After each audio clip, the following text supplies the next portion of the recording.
Skype magic. You may be immune to lightning, but how would you like a fireball to the face?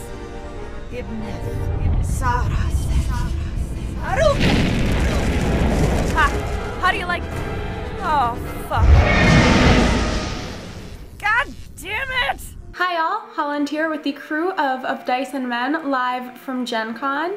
We have director and producer Kelly Slagle, producer and co-screenwriter Francis Abbey, and executive producer and sound Seth Polansky. Hello. Hello there. I would love for you guys to give me a quick explanation of Dice and Men. Of Dice and Men is a feature film based on the play of Dice and Men by Cameron McNary about 6 tabletop role-playing gamers, a group of friends, and what happens when one of them enlists to go to Iraq in 2006. It's a dramedy about their friendships, more importantly than anything, and our tagline is a geek movie without the self-loathing. And Cameron, he wrote the play, he co-wrote the screenplay, and he also stars in it, correct? That's correct.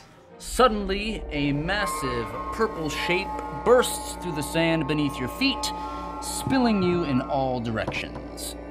An armored, worm-like creature several stories tall towers over you.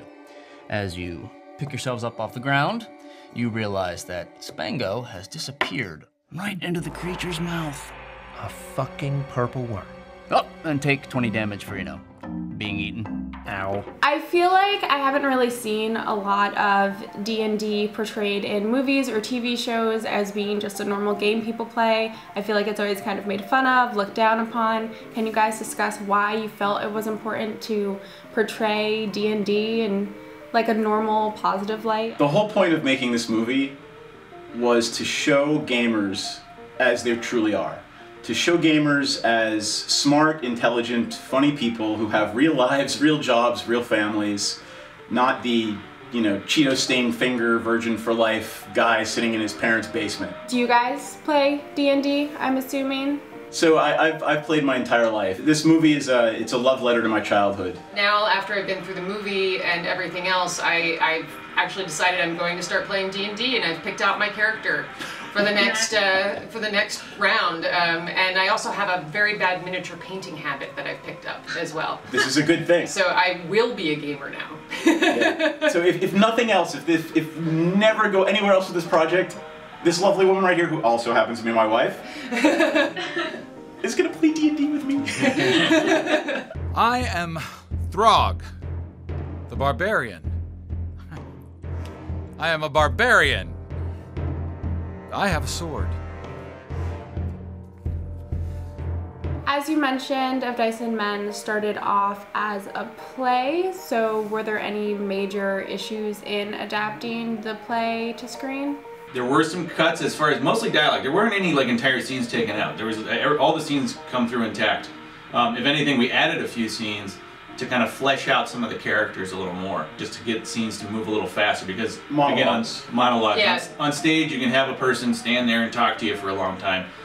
Film, people wanted to get moving and keep the story going. So it was trying to get the pacing right for the screen. Yeah, Cameron and Francis did an amazing job with the script writing. It would have been, a 3.5-hour movie if they hadn't done what they needed to do. What were your favorite and least favorite parts of filming? One of the challenges we had for our fantasy world is we used a lot of green screen. Our visual effects guy, Paul Good, advised us was to have a practical floor, so a real floor for people to stand on that is part of the fantasy world, and then the background would be blended in with that real floor we had. The penultimate scene in the movie takes place in a lava-filled crater. So I went out to Home Depot and I picked up about 50 bags of red lava rock, and we lugged them up the stairs on big pieces of wood, and we dumped them out on the floor of the studio. They were none too pleased with this. Yes, it was not the smartest idea on our part. But it actually worked. But it worked really well. It worked perfectly. What impact do you guys want this movie to have, not only on the gaming community, but the geek community, the film community? We want this film to be the thing that you show your loved one who doesn't understand gaming. We think it does an amazing job, and we've been told it does an amazing job of explaining why people game to non-gamers. It shows how cathartic gaming can be, how bonding it can be, what a wonderful experience it is. And we want that, and we think it does come across in the movie.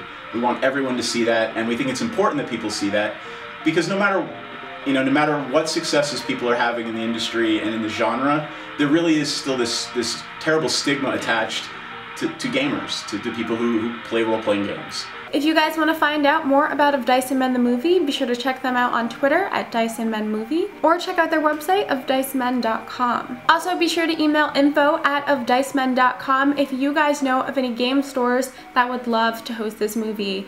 I know I'm gonna try and contact some of my local game stores and see if they will show it, so you should do the same. It's a really great film, guys, and I really want you all to see it.